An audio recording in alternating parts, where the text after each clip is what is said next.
देखिए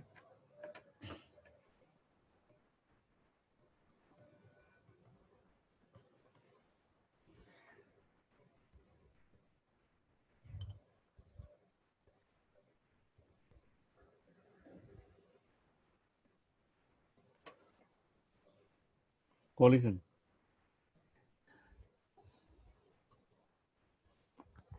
Collision, it is an isolated event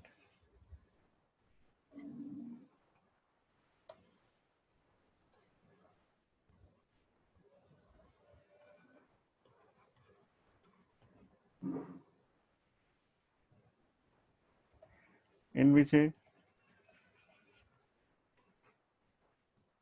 strong force acts between two or more bodies. Isolated मतलब बाहर से कोई, no external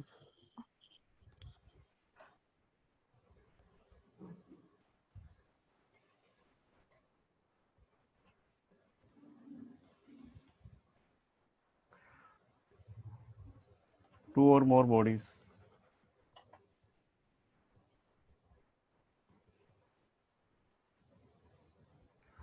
for a short time. For a short time अगर कोई body आपस में फोर्स लगाती है तो कल हमने बात की थी, उसको इम्पल्स बोला जाता है. तो कॉलिजन में इम्पल्स ही काम करता है फॉर ए शॉर्ट टाइम.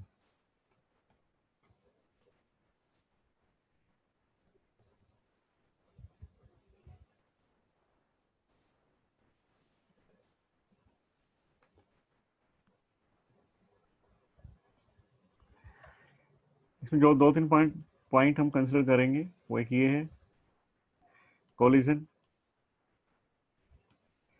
में और मे नॉट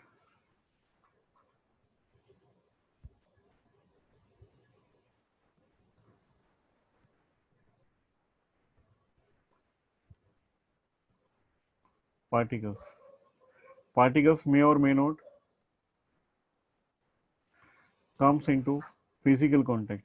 विदाउट कांटेक्ट भी कॉलिजन हो सकता है. Physical contact.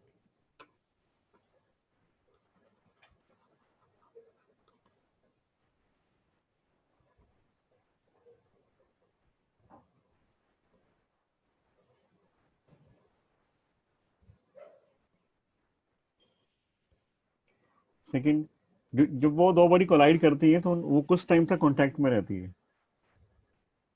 वो जो ड्यूरेशन है ना, कितने टाइम तक कांटेक्ट में रहती है अगर फिजिकल कॉलिजन होता है तो वो ड्यूरेशन बहुत स्मॉल होती है. जैसे हम ऊपर बात कर चुके, for a short time body contact में आती है. और वो जो शॉर्ट टाइम है, वो मोशन जो ऑब्जर्वेशन हमारी होती है, उस ऑब्जर्वेशन टाइम के कंपैरिजन में वो शॉर्ट टाइम बहुत स्मॉल होता है. उसको हम इग्नोर करते हैं. The duration of collision delta T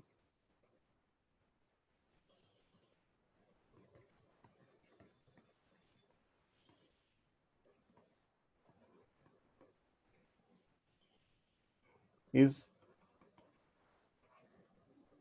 negligible as compared to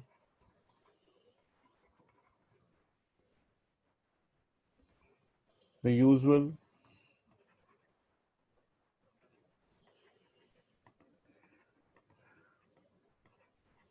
time interval of observation of motion.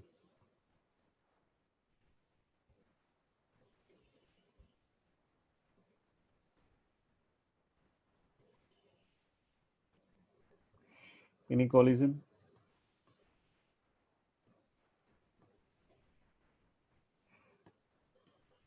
the effect of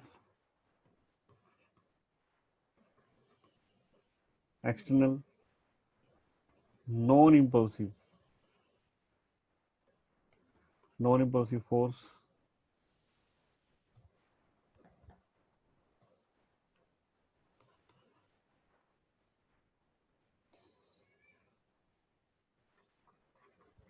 such as gravity are not taken into account.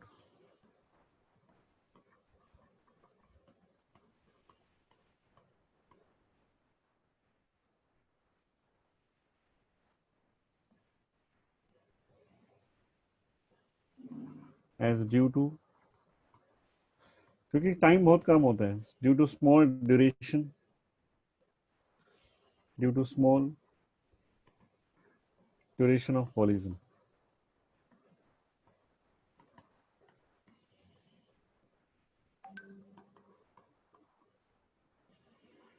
Average, एक minute रुकना, link share करना है.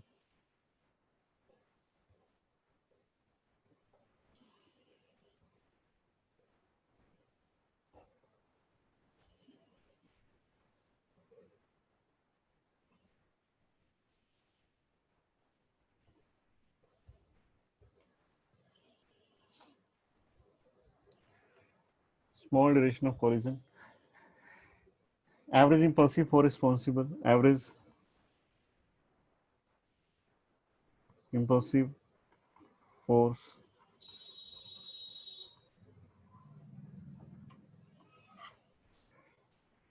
responsible for collision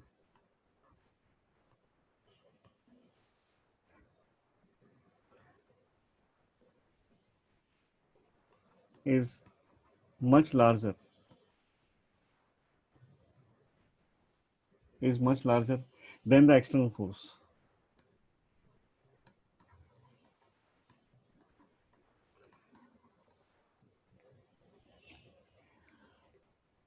Acting on the system. देखो ध्यान से समझना है इसको, थ्योरेटिकल भी है ये, थ्योरेटिकल पॉइंट्स तुम्हें याद रखने हैं, और मैथमेटिकल तो है ही. मैथमेटिकल मोमेंटम कंजर्वेशन और एनर्जी जो तुम ऑलरेडी कर चुके हो, उसी को मैथमेटिकल मैनिपुलेशन से कॉलिजन सॉल्व हो जाता है. तो मैथमेटिकल हम बहुत ज़्यादा कुछ नया नहीं सीखते हैं. हाँ, इन्फॉर्मेशन जो है कॉलिजन के बारे में वो हमें काफ़ी कुछ पता लगती है, बातें वो तुम्हें ध्यान रखनी है. हो सकता है तुमसे डायरेक्ट क्वेश्चन थ्योरेटिकल पूछ लिया जाए. Acting on the system.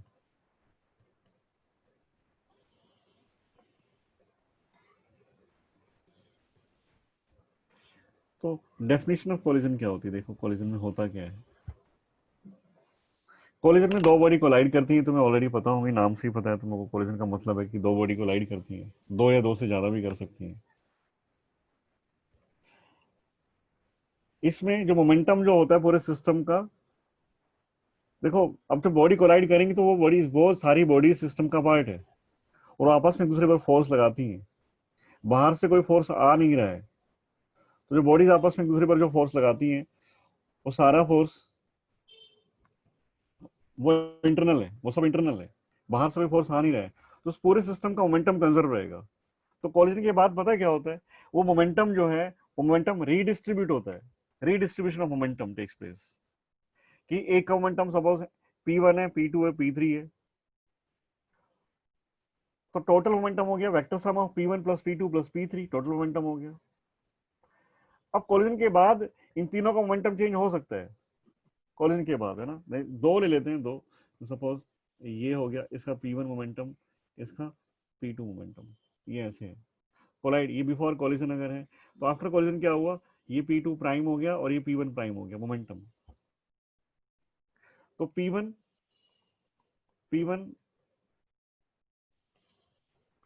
Is not equal to P1 prime, ये दोनों इक्वल नहीं है. And P2 is also not equal to P2 prime, दोनों इक्वल नहीं है ये. हाँ टोटल सेम है, टोटल सेम है. P1 प्लस P2,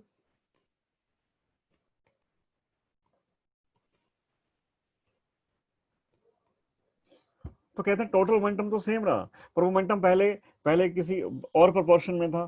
सपोज ऐसे मान लेते हैं कि ये इसका 10 था, इसका 20 था, तो टोटल अगर सेम डायरेक्शन में है तो टोटल 30 हो गया. डायरेक्ट सम कर सकते हैं सेम डायरेक्शन वेक्टर का 30. तो इसका हो सकता है ऐसा हो जाए 15 एंड 15. तो 10 से 15 हो गया, देखो चेंज तो हो गया. 20 से 15 हो गया, इसका भी चेंज हो गया, दोनों का चेंज हुआ है, पर टोटल चेंज नहीं हुआ. तो कोलिजन कुछ इस तरह की चीज है. कोलिजन जब होगा तो मोमेंटम का रीडिस्ट्रीब्यूशन होता है. टोटल मोमेंटम जितना है उतना ही रहेगा, पर रीडिस्ट्रीब्यूट करते हैं मोमेंटम को, कि इसका इतना था तो उसको चेंज करके कुछ और कर दिया. जिसका जितना भी होता है चेंज करके कुछ और हो जाता है. तो इसको हटा देता हूँ ये सब।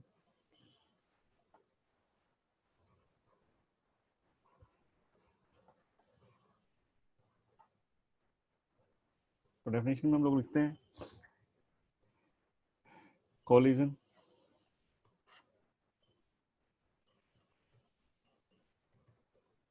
is the redistribution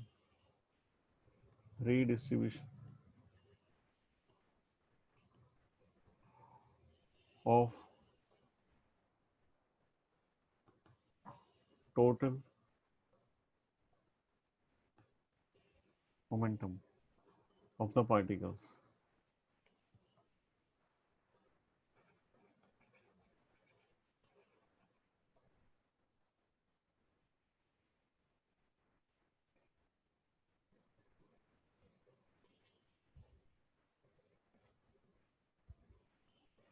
Thus,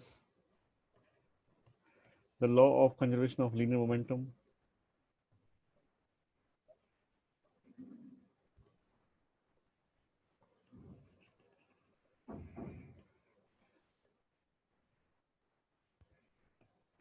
is indispensable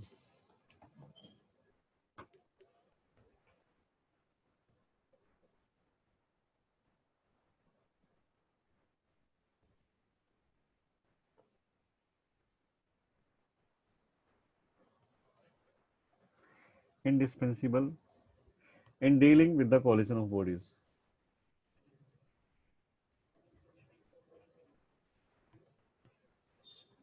तो ये सबसे इंपॉर्टेंट लाइन है इस पूरे टॉपिक की।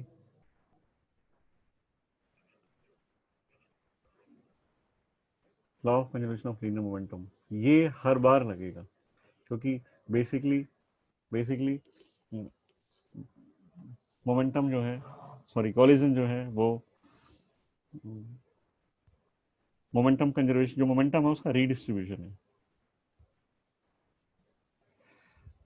चलो एक दो चीज और बताते हैं, बेसिक टर्म्स हम यूज करेंगे ये टॉपिक को स्टार्ट करने से पहले, उसके बाद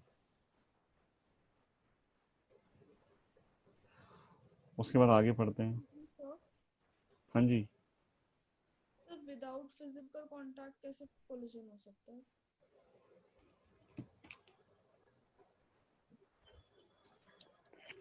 कॉलिजन का मतलब क्या है?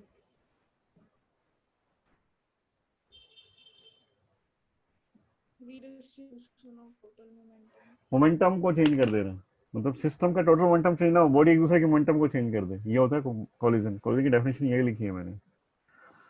मोमेंटम चेंज हो सकता है, बॉडी एक दूसरे के मोमेंटम को चेंज कर देती है,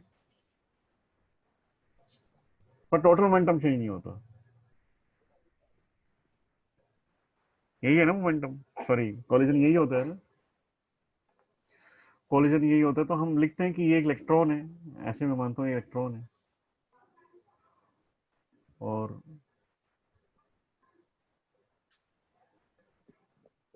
जो एक इलेक्ट्रॉन ये है, दोनों इलेक्ट्रॉन्स हैं। स्टार्टिंग में कोई फोर्स नहीं, हमने इसको आइसोलेट किया हुआ है। हमने क्या किया, इसको वेलोसिटी दे दी v,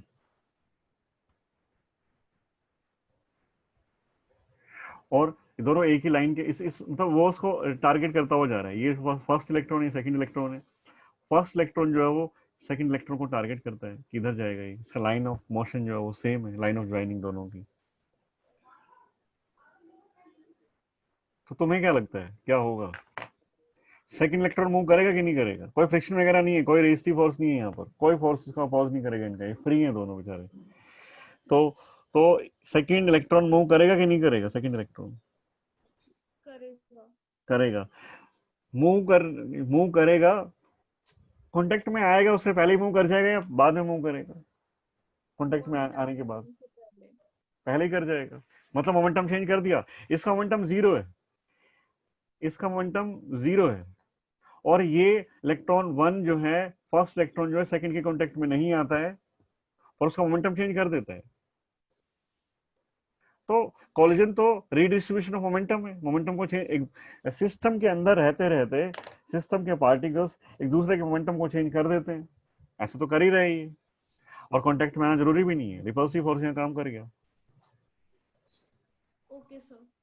तो इसको बोलते हैं विदाउट कॉन्टैक्ट भी तुम कोलिजन करा सकते हो, तो इसलिए वो लाइन वहां पर ऐड की जाती है। इसको भी कोलिजन बोलेंगे, जो लिखा हुआ जो हमने डायग्राम लिया है ना, इसको भी कोलिजन बोलेंगे। चलिए, तो एक मेरे को बता रहे हैं line of impact. Line of impact,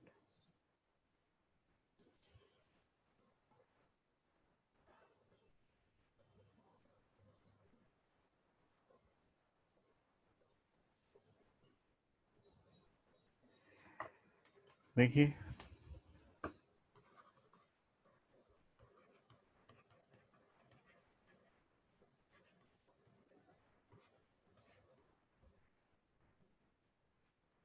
line of impact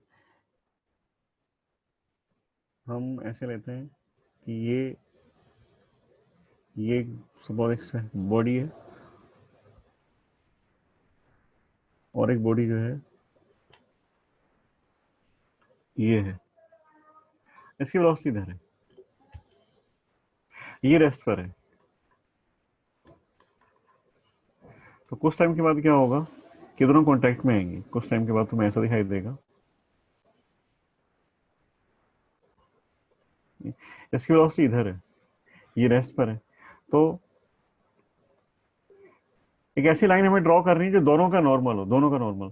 तो ये जो लाइन है ना, ये इसके भी परपेंडिकुलर, इस सरफेस के परपेंडिकुलर है, इसके भी परपेंडिकुलर है, दोनों सरफेस के ऊपर परपेंडिकुलर है। ये जो लाइन है, ये लाइन ऑफ इम्पैक्ट है।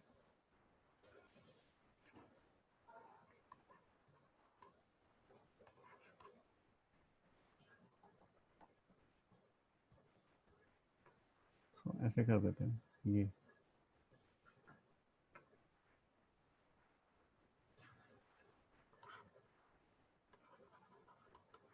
Line of impact. एक ऐसी लाइन ड्रॉ करते हैं हम दोनों बॉडी की, दोनों बॉडी के ही परपेंडिकुलर हो। अब तक हम नॉर्मल ड्रॉ करते आए थे ना, नॉर्मल, बिल्कुल नॉर्मल जैसी चीज है ये। सरफेस के जिस पॉइंट पर कांटेक्ट होता है उस पॉइंट पर नॉर्मल ड्रॉ कर लो, जिस पॉइंट पर कांटेक्ट है। Definition, the line passing through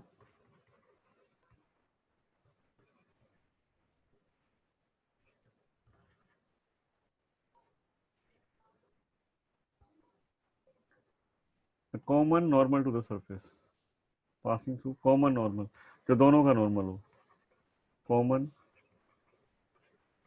normal to the surface in contact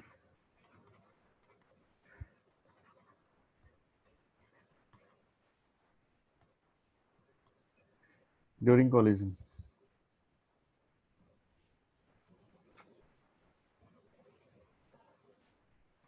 is called the line of impact.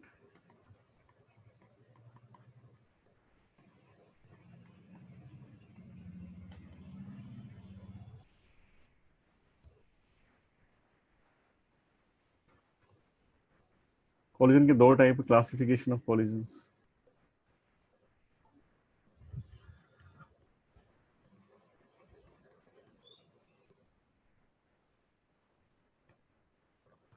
The first is head-on collision.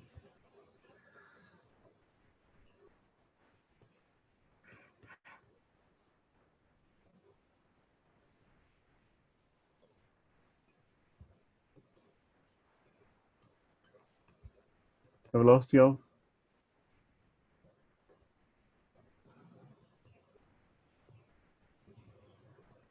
velocities of the particles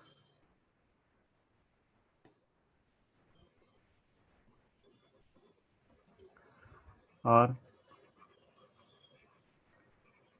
along the same line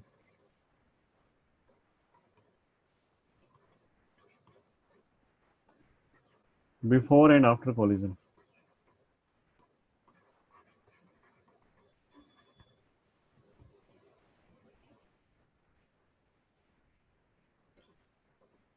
देखिए एक body ये है, एक ये है, ये U1, ये U2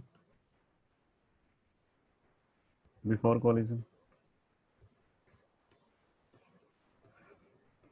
ये V1 और ये V2, मास M1 M2।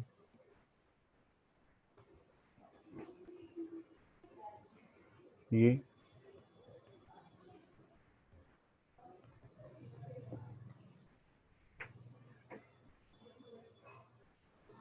After collision. इन दोनों का लाइन जो है, जो बिफोर कॉलिजन है, ये लाइन सबकी सेम है, ये हमेशा सेम है। ये पूरी एक ही लाइन है, एक ही लाइन में रहते हैं हमेशा। ये चेंज नहीं होती। ऐसे ही बोलते हैं इसको कि लाइन ऑफ इम्पैक्ट और लाइन ऑफ मोशन दोनों का अगर सेम डायरेक्शन में हो तो हेड ऑन कॉलिजन होता है। देखो, इसको ऐसे भी देखते हैं हम लोग। ये मासेस हो गए, ये V1, ये V2, और ये कांटेक्ट में आते हैं। ड्यूरिंग कॉलिजन ही कांटेक्ट में आएंगे। ये है वो मोमेंट जब दोनों कोलाइड करते हैं। तो इस पॉइंट पर ये बिल्कुल एक ही लाइन में है ना, तो इनका इनका कांटेक्ट कुछ ऐसे होगा जो सेकंड डायग्राम में तुम्हें दिखाई दे रहा है। ये इनका लाइन ऑफ इम्पैक्ट है।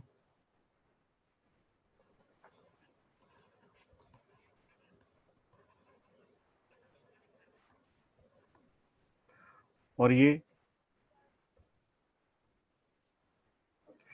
जो है लाइन ऑफ मोशन है बिफोर कॉलिजन, तो उसको हम लाइन ऑफ मोशन बोलेंगे। ये लाइन ऑफ मोशन है। तो हेड ऑन कॉलिजन में लाइन ऑफ मोशन और line of impact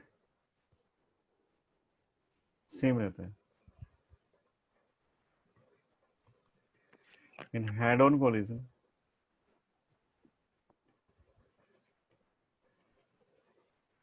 line of motion and line of impact are same। Head on collision दूसरा होता है oblique collision.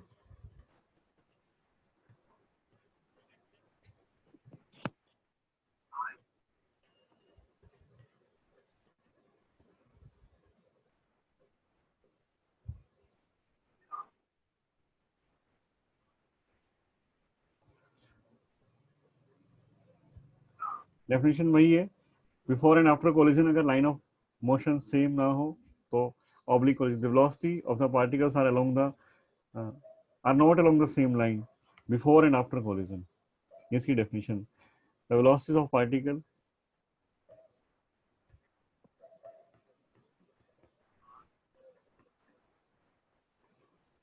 particles are not along the same line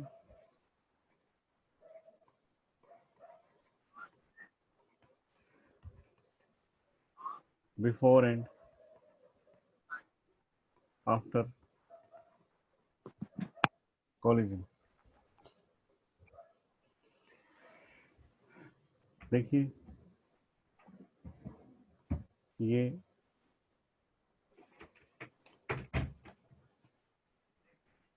U1 है, ये U2 है।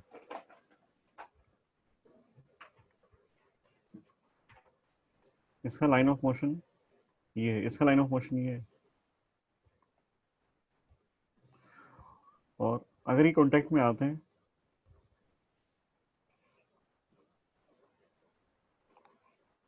इनका line of impact ये होगा। दोनों के से नॉर्मल ड्रॉ करेंगे तो लाइन ऑफ इम्पैक्ट ये है, लाइन ऑफ मोशन ये होगा। तो लाइन ऑफ मोशन और लाइन ऑफ इम्पैक्ट अलग अलग है। लाइन ऑफ मोशन और लाइन ऑफ इम्पैक्ट अलग अलग हैं, तो ऑब्लिक कोलिजन। अब ये आफ्टर कोलिजन, आफ्टर कोलिजन ये ऐसे जाएंगे।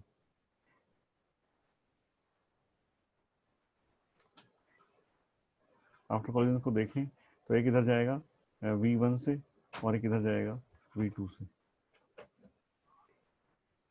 M1 M2 M1 M2 M1 M2। तो इनका लाइन ऑफ मोशन जो है before and after collision are not same.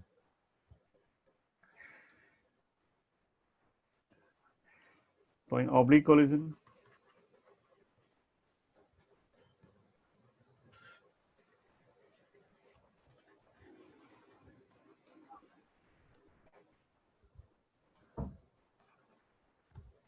line of motion and line of impact are not same.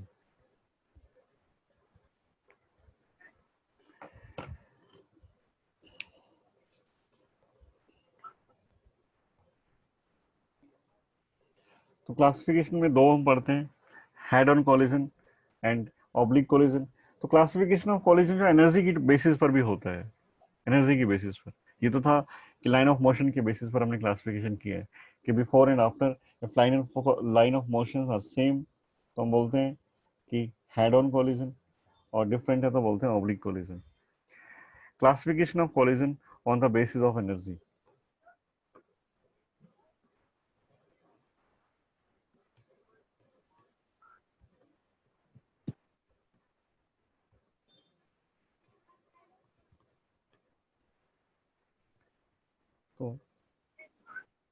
तो पॉइंट्स की form में लिख देता हूँ कि तो फर्स्ट जो है, फर्स्ट है elastic collision.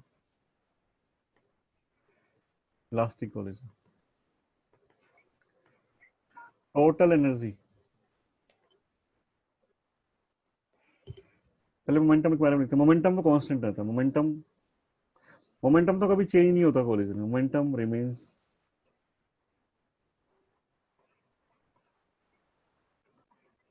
Conserve. Second, total energy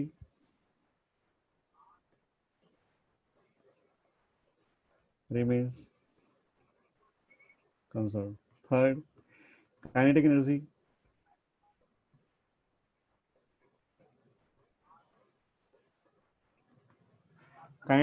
भी कंजर्व रहती है। एक टर्म होती है, अभी तक मैंने तुम्हें बताई नहीं, इसके बाद मैं डिस्कस करूंगा। अभी तुम लोग मैं लिख देता हूँ यहाँ पर, कोफिशिएंट ऑफ रेस्टिट्यूशन। सुने, कोफिशिएंट ऑफ रेस्टिट्यूशन पता है क्या होता है? सिंबल यूज करते हैं small e, is equal to 1। इसकी वैल्यू 1 होती है। इलास्टिक कोलिजन में 4 पॉइंट्स में पता होने चाहिए। पहली बात, मोमेंटम तो सब में कंजर्व रहता है। एक मैं वो भी लिख लेता हूँ, इन इलास्टिक। और यहाँ से देख देख करके बताना तुम लोग क्या क्या, मैं देख देख करके लिखते रहेंगे हम लोग कि क्या क्या चीज़ें सेम रहती है, क्या क्या चेंज होती है। मोमेंटम, कॉलिजन कोई भी हो कभी चेंज नहीं होगा, momentum remains conserve.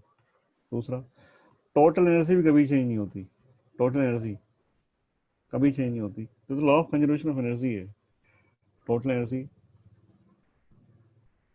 Remains conserve. Third, kinetic energy changes, coefficient of restitution,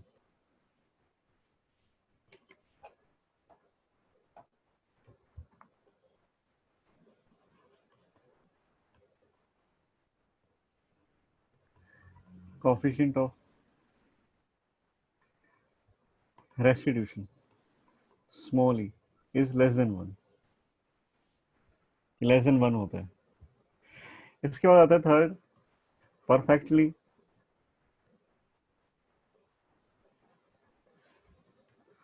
perfectly in elastic collision. First point, momentum same रहता है।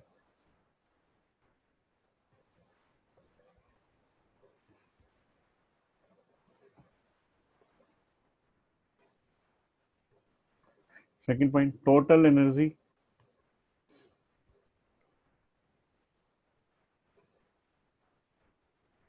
रिमेन्स कंसर्व, ये तो चेंज ही नहीं होती, कोई भी कोलिजन हो। Third, kinetic energy changes.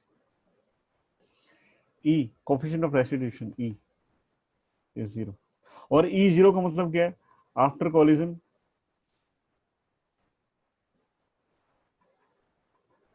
After collision, bodies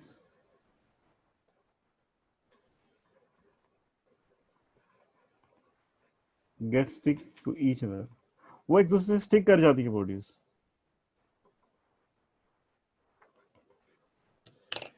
body एक दूसरे से चिपक जाती है, अलग अलग नहीं होती, सेपरेट नहीं होती, कोलाइड करने के बाद अलग अलग दोनों मूव करें ऐसा नहीं होता, बॉडी एक दूसरे से चिपक जाती है, स्टिक कर जाती है, उसको बोलते हैं परफेक्टली इनइलास्टिक कोलिजन।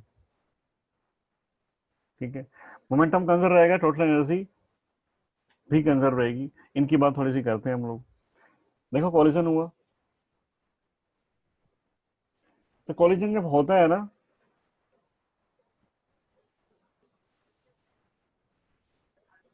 जिन बॉडीज के बीच में कोलिजन होता है उन बॉडीज में दो टाइप की एनर्जी होती है। एक ये U1 U2, M1 M2 before collision. After collision V2 V1, M1 M2, U1 U2 V1 V2।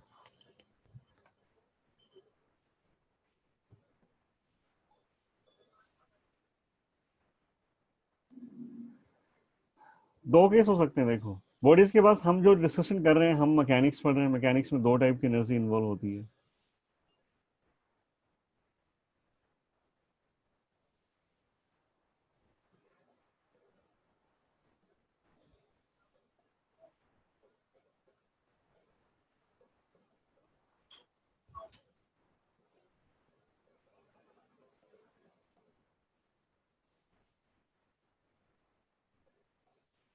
एक मिनट रुक जाना, एक मिनट करता हूँ।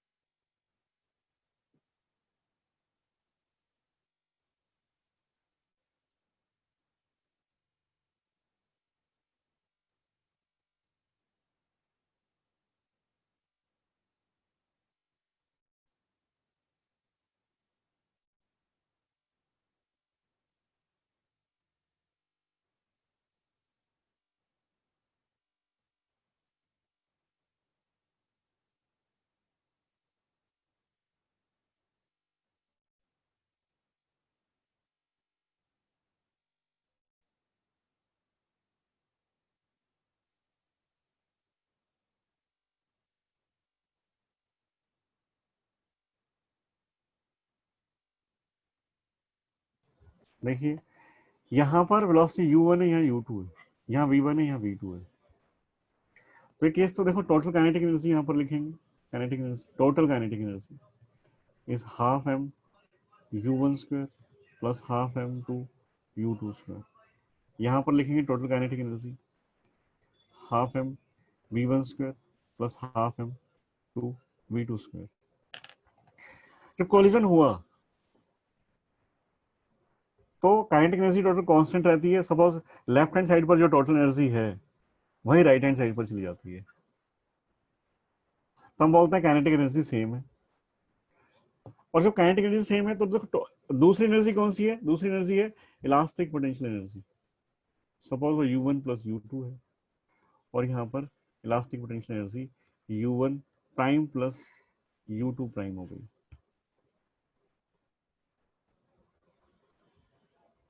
अब देखो होगा क्या, जो इलास्टिक पोटेंशियल एनर्जी होती है ना, इलास्टिक पोटेंशियल एनर्जी वो होती है due to shape and size, shape और साइज की वजह से होती है। कॉलिजन जब होता है ना, कॉलिजन जब होता है तो कॉलिजन ऐसे ही नहीं होता, आवाज आती है, साउंड एनर्जी। कई बार जो है वहां पर हीट भी प्रोड्यूस होती है, आग भी लग जाती है कॉलिजन में, बहुत जो तेज टक्कर हो तो वहां पर आग लग जाती है। या हीट, बॉडी जब कोलाइड करती है तो हीट अप तो हो ही जाती है, अब थोड़ा टेम्परेचर चेंज हो जाता है तो हीट एनर्जी इन्वॉल्व हो जाती है, आवाज आती है, साउंड एनर्जी। उसके बाद बॉडी की शेप भी चेंज हो जाती है, कोलाइड की बॉडी और बॉडी जैसे शेप, बॉडी की शेप चेंज हो जाती है। शेप चेंज होना मतलब बॉडी की पोटेंशियल एनर्जी चेंज हो गई, बॉडी की पोटेंशियल एनर्जी चेंज हो गई। और ये तो हमें पता है, एक सिस्टम आइसोलेटेड है, बाहर से कोई वर्क कर नहीं रहा है, बाहर से कोई वर्क करेगा नहीं, आपस में जो करना है कर लो, तुम टक्कर मारो, कुछ करो, है ना। पर टोटल एनर्जी जो है वो टोटल तो सेम रहेगी, टोटल तो सेम रहेगी, चाहे कुछ भी हो जाए, चाहे कोलिजन कोई भी हो, काइनेटिक प्लस पोटेंशियल सेम रहती है। तो मैं लिखता हूँ total energy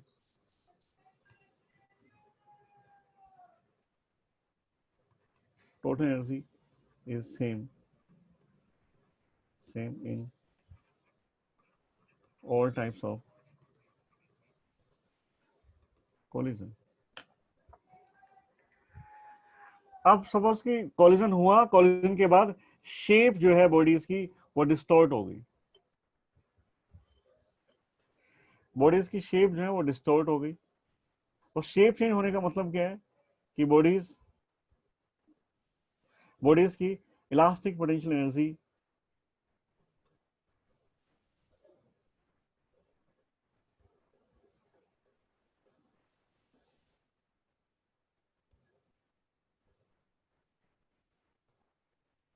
elastic potential energy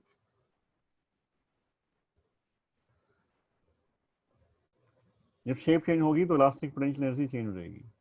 elastic potential energy change होने का, और टोटल सेम रहने वाली है, टोटल सेम रहने वाली है। तो शेप चेंज होने का मतलब है कि इलास्टिक पोटेंशियल एनर्जी चेंज हो गई, और अगर इलास्टिक चेंज होगी तो maintain the same energy, total total energy same रखने के लिए काइनेटिक भी चेंज रहेगी। तो हम क्या लिखते हैं कि सपोज मान लेता हूँ कि 10 जूल है और ये 20 जूल है, तो टोटल कितनी होगी 30। अब बॉडी की अगर शेप चेंज हो गई ना, बॉडी में डिस्टोर्शन अगर हुआ, तो मान लेता हूँ कि हो गई 25, और टोटल रहने वाली है क्या, टोटल रहने वाली 30 before and after collision, total तो सेम रहेगी, तो ये 5 होगी, फिर 5 होगी। तो टोटल तो सेम है 30, पर काइनेटिक एनर्जी देखो कम हो रही है, काइनेटिक एनर्जी चेंज हो जाती है किसमें, जब बॉडीज में और इन एनर्जी इन्वॉल्व होती हैं, तो शेप चेंज हो जाए, साउंड अगर आ जाए वहां पर, हीट एनर्जी वहां पर आ जाती है, हीटिंग अगर हो जाए कोलिजन के बाद, तो ये सब कुछ हो जाता है। तो 20 जूल और 10 जूल, हालांकि तो इलास्टिक पोटेंशियल एनर्जी से मतलब तुम सब कुछ यहाँ पर कंसिडर कर सकते हो, है ना, मतलब मैं एग्जाम्पल ले रहा हूँ सिर्फ कि 20 जूल है और 10 जूल टोटल एनर्जी है, बाद में भी 30 ही रहेगी, law of conservation of energy है।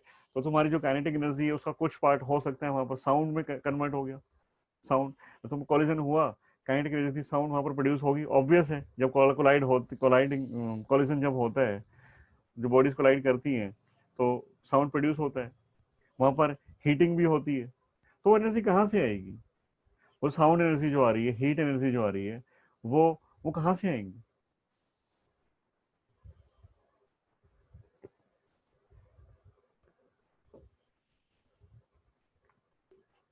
वो एनर्जी काइनेटिक एनर्जी से आएगी। अब काइनेटिक एनर्जी, तो उसका मतलब काइनेटिक एनर्जी कम हो जाएगी, काइनेटिक एनर्जी डिक्रीज कर जाएगी, काइनेटिक एनर्जी का कुछ पार्ट किसी और एनर्जी में कन्वर्ट हो जाता है, कन्वर्ट होता है, लॉस नहीं होता, कहीं जाती नहीं है, टोटल सेम रहेगी, कन्वर्ट होगा, सिर्फ सिर्फ कन्वर्ट होता है, कहीं जाएगी नहीं, और सिर्फ कन्वर्ट होगा, तो टोटल तो सेम रहेगी, काइनेटिक एनर्जी डिक्रीज डिक्रीज कर जाएगी। और हम इसको ऊपर लिख सकते हैं कि इनलास्टिक कोलिजन में टोटल एनर्जी तो कंजर्व रहेगी, कि कुछ पार्ट ऑफ काइनेटिक जो है वो वो जो है कन्वर्ट हो जाता है किसी और फॉर्म में। हालांकि हम लोग मैकेनिक्स में साउंड और हीट की बात नहीं करना चाहिए हम लोगों को, पर मैं साउंड, हीट और शेप जो है, शेप भी एक तरह की एनर्जी है, वो इलास्टिक पोटेंशियल एनर्जी है। तो हमारी काइनेटिक एनर्जी का कुछ पार्ट जो है वो पोटेंशियल एनर्जी में कन्वर्ट हो जाता है, शेप चेंज हो गई, शेप चेंज होने से ऐसा होता है, मॉलिक्यूल्स डिस्टॉर्ट हो जाते हैं, इधर उधर फैल जाते हैं, तो उनकी पोटेंशियल एनर्जी चेंज हो जाती है। ये चीज़ समझ में आई क्या, ये चीज़ समझ में आई, इनलास्टिक एंड परफेक्टली इनलास्टिक के अंदर काइनेटिक एनर्जी चेंज हो जाएगी, क्यों होगी, क्योंकि क्योंकि जब कॉलिजन होता है ना, अब ऐसा हो कि कॉलिजन हुआ, आवाज नहीं आई, कोई हीटिंग नहीं हुई, हालांकि पॉसिबल नहीं है, परफेक्टली इलास्टिक कॉलिजन यही होता है, हालांकि पॉसिबल नहीं है, शेप भी चेंज नहीं हुई, ऐसा होता है किसमें, किसमें होता है ऐसा, ऐसा होता है जब जब पार्टिकल्स जो फिजिकली कांटेक्ट में ना आए, कांटेक्ट में नहीं आएंगे तो किस चीज का लॉस, ऊपर था इलेक्ट्रॉन इलेक्ट्रॉन का कॉलिजन हमने कराया था, तो वो जो कॉलिजन है वो परफेक्टली इलास्टिक कॉलिजन बोला जा सकता है, जिसमें मतलब ना तो अब आपस में पार्टिकल कांटेक्ट में नहीं आ रहे, तो ऑब्वियस है ना कि आवाज नहीं आएगी, बॉडी की शेप भी चेंज नहीं होगी, सबको सेम रहेगा। तो जो जो कॉलिजन होते हैं without contact, without physical contact, उन कॉलिजन्स को, वो कॉलिजन्स हो सकते हैं इलास्टिक कोलिजन हो, कोलिजन इलास्टिक कोलिजन हो। इनलास्टिक कोलिजन में काइनेटिक एनर्जी का कुछ पार्ट किसी और फॉर्म में कन्वर्ट हो जाता है, काइनेटिक एनर्जी डिक्रीज कर जाती है। तो इलास्टिक कोलिजन में हम लोग क्या बोलते हैं, इंपॉर्टेंट लाइन है हमारी, मोमेंटम तो सब में कंजर्व रहेगा। इंपॉर्टेंट लाइन है इलास्टिक कोलिजन की हमारी कि काइनेटिक एनर्जी भी कंजर्व रहती है, ये भी कंजर्व रहती है, काइनेटिक एनर्जी रिमेन्स कंजर्व। ये चीज समझ में आई क्या?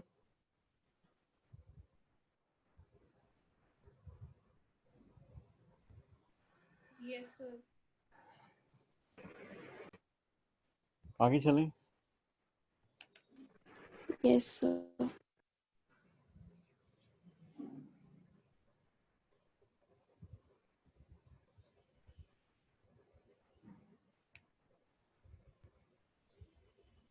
कोफिशिएंट ऑफ रेस्टिट्यूशन की बात करते हैं।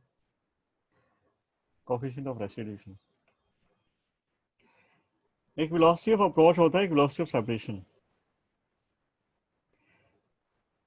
वेलोसिटी ऑफ सेपरेशन होता है कि किस वेलोसिटी से बॉडीज आपस में सेपरेट हो रही है।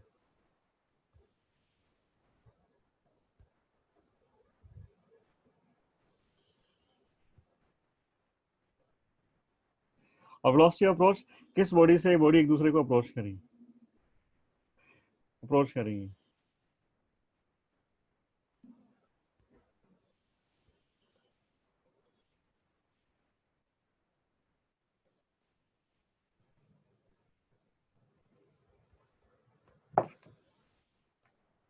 तो देखिए कोफिशिएंट ऑफ रेस्टिट्यूशन को हम डिस्कस करते हैं।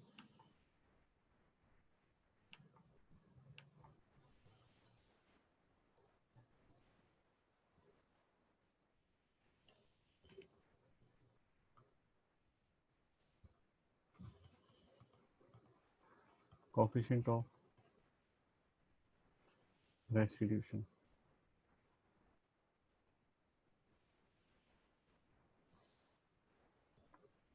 E, velocity of separation to the velocity of approach, velocity of approach।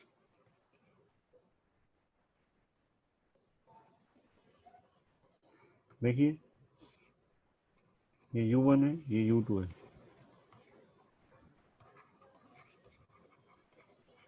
Before collision. बताओ कि वेलोसिटी ऑफ अप्रोच कितनी। अच्छा एक बात तो फिक्स है कि u1 is greater than u2, otherwise तो कॉलिजन ही नहीं होगा ना, हमारा केस बढ़ेगा कैसे आगे। u1 must be greater than u2।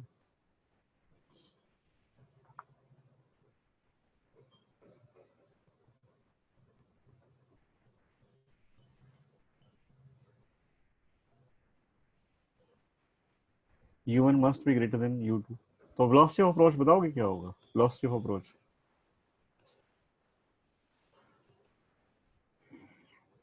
m1 जो है m2 को अप्रोच करता है, m1 जो है m2 को अप्रोच करेगा तभी तो कोलाइड करेंगे। और m1 अगर रेस्ट पर होता, m2 सॉरी m2 अगर रेस्ट पर होता, मान लेते हैं ये u2 जो है 0 है और ये m1 है u1 वेलोसिटी से, तो हम बोलते हैं कि ये इसको अप्रोच करता है किस वेलोसिटी से, u1 से अप्रोच करता है। पर यहाँ तो u1 भी, जो m2 है वो भी मोशन में है, तो वेलोसिटी ऑफ अप्रोच क्या होगी, velocity of approach, U1 minus U2. velocity of approach is u1 minus u2 after collision।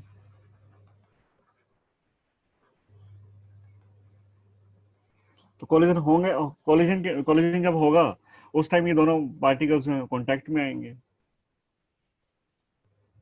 ये दोनों कॉन्टैक्ट में आएंगे, तो इनकी velocity after collision suppose change हो गई, ये v2 हो गई और ये v1 हो गई।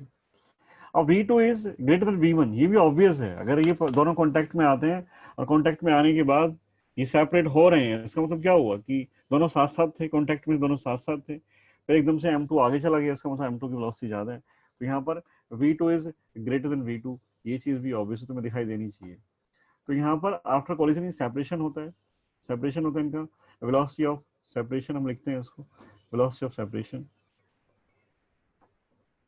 e, सॉरी e नहीं, वेलोसिटी ऑफ सेपरेशन बताओगे कितना होगा, is equal to velocity of separation, वो v2 से भागता है और m1 जो v1 से जा रहा है राइट साइड में, तो m2 जो है m1 से सेपरेट होता है, आगे जाता है, तो m2 की वेलोसिटी हमें लिखनी है विद रिस्पेक्ट टू m1। कितनी वेलोसिटी दिखाई देती है, किस वेलोसिटी से ये सेपरेट होते हैं, किस वेलोसिटी से ये सेपरेट होते हैं, v2 माइनस v1 से। कभी ऐसा होता कि इसकी वेलोसिटी u है, इसकी वेलोसिटी u है, तो वेलोसिटी ऑफ अप्रोच कितनी होगी यहाँ पर, velocity of approach zero. Zero. ये अप्रोच ही नहीं कर रहे, दोनों फिक्स डिस्टेंस मेंटेन किए हुए हैं आपस में। और ऐसा ही होता है आफ्टर कोलिजन कि दोनों सेम वेलोसिटी से मूव करते हैं, तो वेलोसिटी ऑफ सेपरेशन भी जीरो है यहाँ पर। तो वेलोसिटी ऑफ अप्रोच और वेलोसिटी ऑफ सेपरेशन ये होता है, इनका रेशो जो है, इनका ratio E is equal to velocity of separation to the velocity of approach।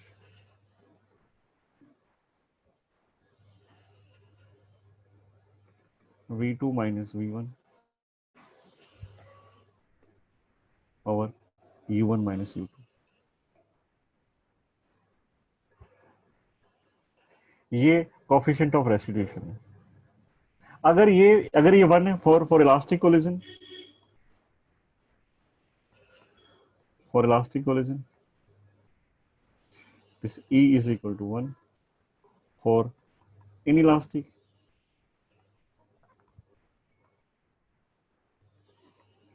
E is less than 1, मतलब यहाँ पर लिख देता हूँ V approach is equal to velocity of separation। यहाँ पर लिखते हैं velocity of approach is greater than velocity of separation। और थर्ड है perfectly inelastic।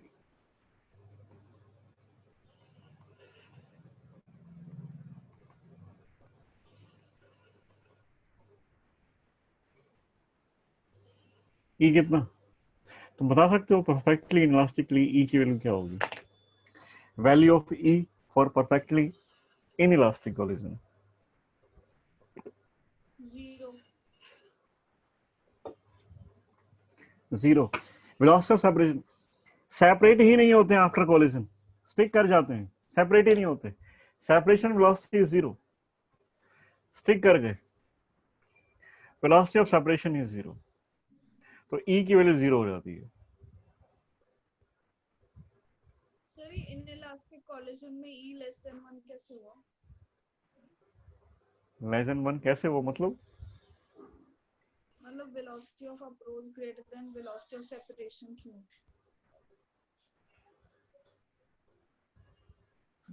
क्यों मतलब क्या, समझ नहीं आ रहा।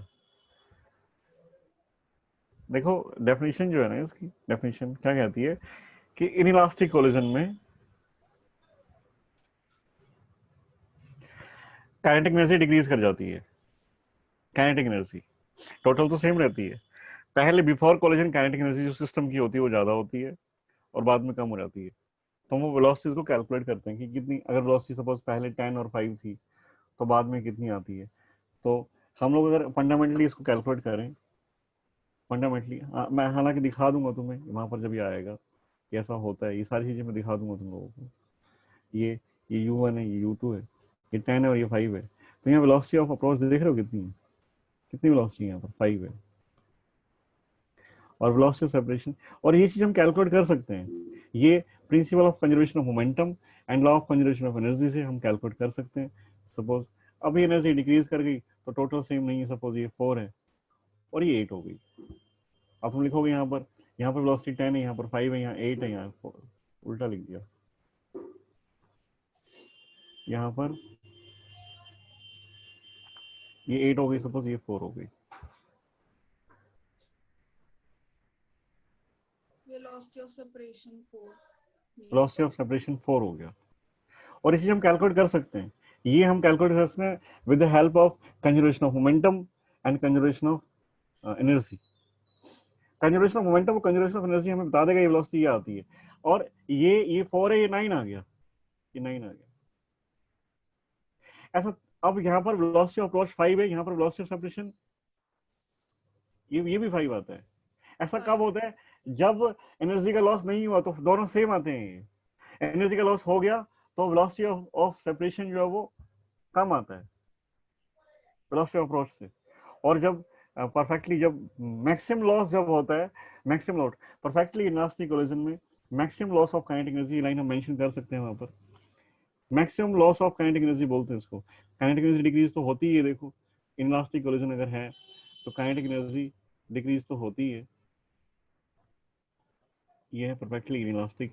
तो काइनेटिक एनर्जी चेंज होती है, हम लिखा हुआ है, और चेंज भी क्या होगी, डिक्रीज करेगी, चेंज भी मतलब डिक्रीज होगी, डिक्रीज, तो डिक्रीज तो उसमें भी है, ये तो इनलास्टिक में भी होता है और परफेक्टली इनलास्टिक में दोनों सेम होती है।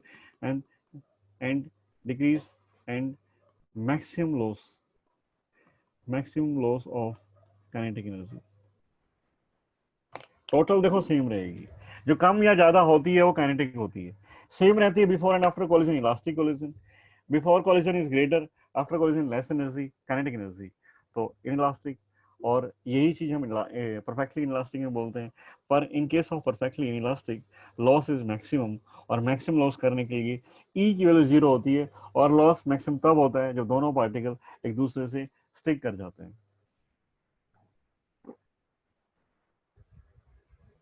Okay, sir.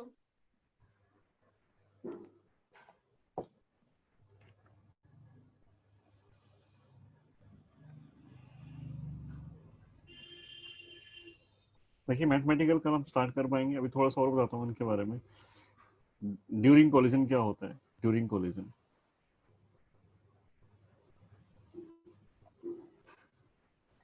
कल सिर्फ मुझे मैथमेटिक्स कर रहे हैं, बहुत सारी बातें मैं तुम्हें बता दी।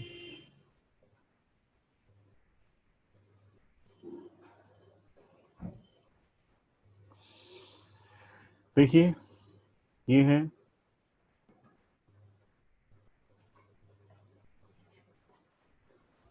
M1 M2, M2 is moving with U2 and M1 is moving with U1, ये बिफोर कोलिजन है।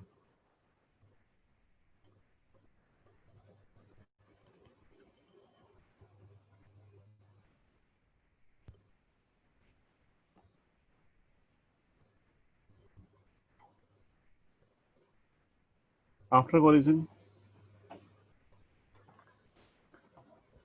ये जो स्टेट है मैं छोड़ रहा हूँ बीच में, ड्यूरिंग कोलिजन, ड्यूरिंग कोलिजन क्या हुआ वो बात हम करेंगे, तो यहाँ स्पेस कम है तो मैं इसको नीचे लिखूंगा सब कुछ। आफ्टर कोलिजन, आफ्टर कोलिजन में ऐसा दिखाया जाता है ये M1 है, ये M2 है, दिस इज V2 एंड ये V1 है, और V2 is greater than V1 होगा, और U1 is greater than U2 होगा। ड्यूरिंग कोलिजन की बात करते हैं कि ड्यूरिंग कोलिजन क्या हुआ।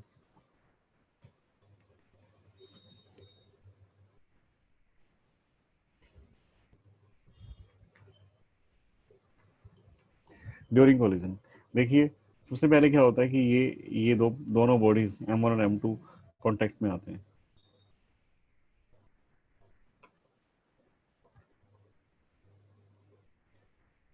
इसकी वेलोसिटी U1 है, इसकी वेलोसिटी U2 है, और दोनों कांटेक्ट में आएंगे तो तुम्हें पता है कि एक दूसरे पर फोर्स लगाएंगे, एक दूसरे पर फोर्स, इस साइड से ये फोर्स लगाएगा उसके ऊपर और ये लगाएगा इसके ऊपर, दोनों फोर्स लगाएंगे एक दूसरे पर, और ये फोर्स जो कांटेक्ट में आने से होता है ये नॉर्मल फोर्स है, नॉर्मल फोर्स है। और जो कांटेक्ट में आएंगे क्योंकि ये नॉर्मल फोर्स जो है ये बहुत शॉर्ट टाइम के लिए, क्योंकि ड्यूरिंग कोलिजन टाइम टाइम बहुत स्मॉल टाइम है, ये जो नॉर्मल है ना, ये नॉर्मल काफी इम्पल्सिव है, ये नॉर्मल फोर्स जो है ये बहुत लार्ज होता है, इसके वैल्यूज नॉर्मल वैल्यूज नहीं होती कि 1 न्यूटन 10 न्यूटन 20 न्यूटन, ऐसी वैल्यूज नहीं है, ये बहुत स्ट्रॉन्ग फोर्स होता है ये जो ड्यूरिंग कोलिजन जो नॉर्मल आता है। तो ये, और अब यहाँ पर इतने स्ट्रांगली कोलाइड करेंगे तो यहाँ पर जो नॉर्मल आएगा, ये नॉर्मल जो है मैं इसको डी लिख रहा हूँ यहाँ पर डी, और एन डी का मतलब है डिफॉर्मिंग फोर्स है, ये डिफॉर्मिंग फोर्स है, डिफॉर्मिंग फोर्स, ये बॉडी को डिफॉर्म करेंगे।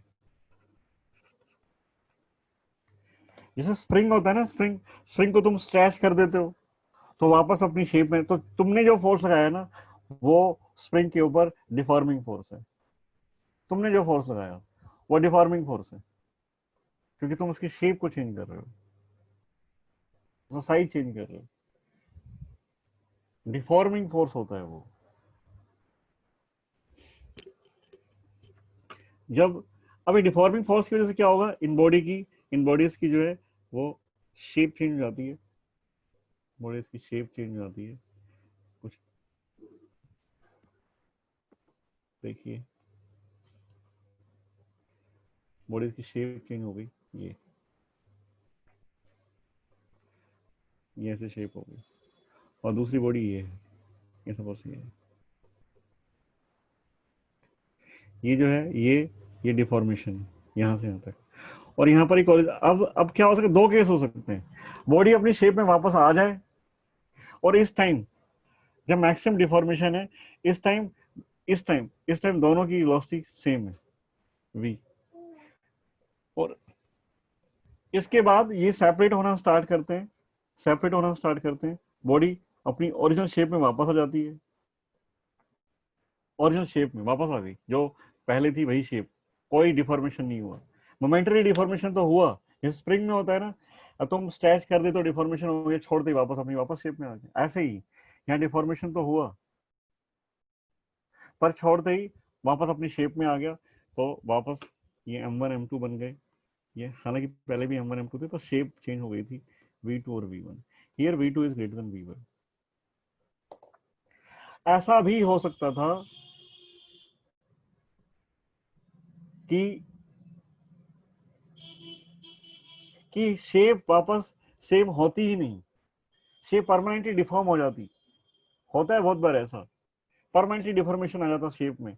अगर परमानेंटली डिफॉर्मेशन आ जाता तो फिर इनइलास्टिक कोलिजन होता, काइनेटिक एनर्जी को चेंज होना पड़ता, फिर इनइलास्टिक कोलिजन, इलास्टिक कोलिजन की बात करेंगे तो ये जो है ये डिफॉर्मेशन नहीं आएगा, मोमेंटरली आएगा, ऐसा नहीं कि नहीं आएगा, आएगा, पर वापस अपनी शेप को गेन कर लेगा।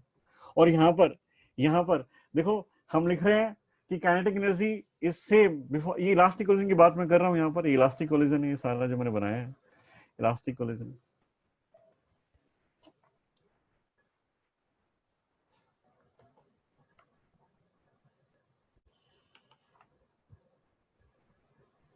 सर आपने ड्यूरिंग कोलिजन के बाद ब्रैकेट में क्या लिखा है? कहाँ पर है? टाइम dt टाइम की बात हम कर रहे हैं, बहुत स्मॉल टाइम के लिए ऐसा होता है ना, time okay sir. dt time के लिए ऐसा हुआ है। कोलिजन जो है बहुत लॉन्ग प्रोसेस नहीं है, बहुत स्मॉल टाइम का प्रोसेस है।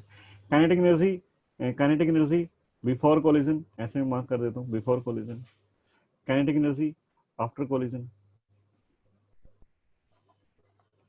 And kinetic energy during collision. तुम समझ गए है ना?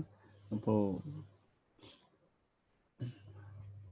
Half m1 u1 square plus half m2 u2 square, ये होगा half m1 v1 square plus half m2 v2 square.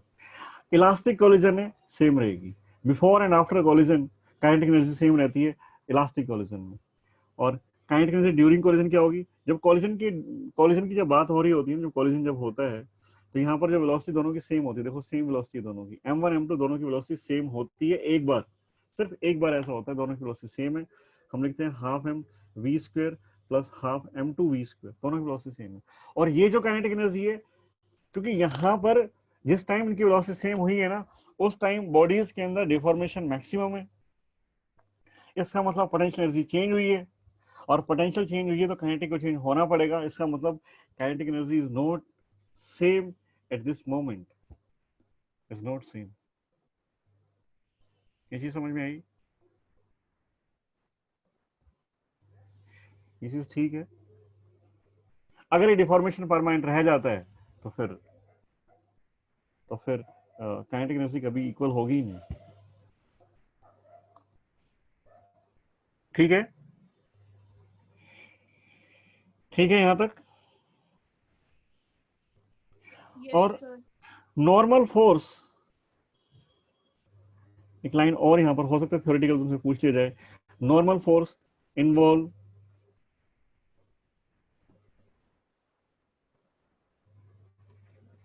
During collision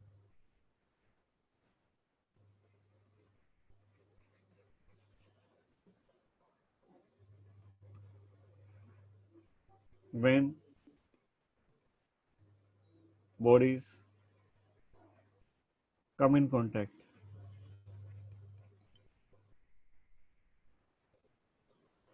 are very strong and variable. Fix नहीं है कि भाई ये चेंज होता रहता है, इज वेरिएबल एंड वेरिएबल।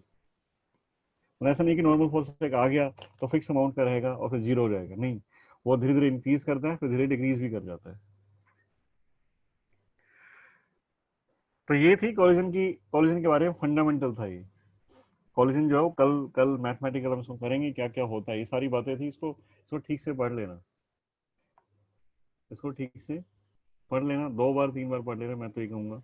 हर बात में पता होंगी तो कल मेरे को कॉलेज में बताने में 20 मिनट में कंप्लीट कर दूंगा, अगर तुम लोग ठीक से कोऑपरेट करोगे तो। कोऑपरेट मीन्स तुम अगर पढ़ के आओगे अच्छे से तो, नहीं तो एक क्लास पूरी भी निकल जाती है, 2 क्लास भी निकल जाती है।